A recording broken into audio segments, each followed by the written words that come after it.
Good morning.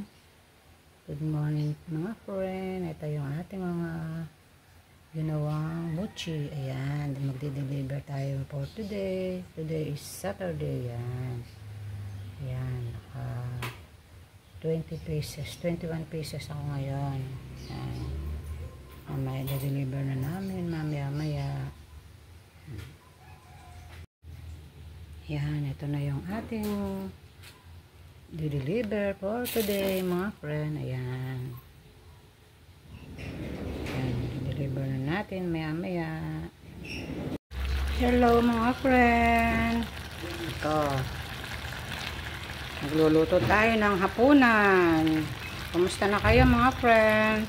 Ito nagluluto tayo ng apritada, pork apritada. Ayan, pinalagyan ng egg yung aking mga estudyante. Yan, gusto daw nila yung may egg.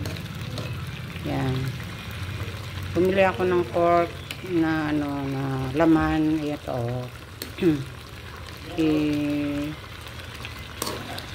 pina-apritada namin para maiba naman ang nila, hindi lang puro adobo. Diba? Ayan, today is Monday. Ayan, may pasok na yung mga estudyante natin.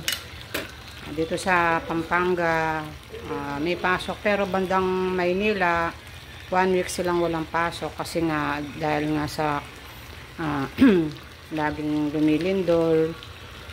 Sinip-safety nila yung yung mga estudyante. Kaya tayo, ingat-ingat lang po tayo diyan. Lagi lang po tayo mag-pray kay Lord.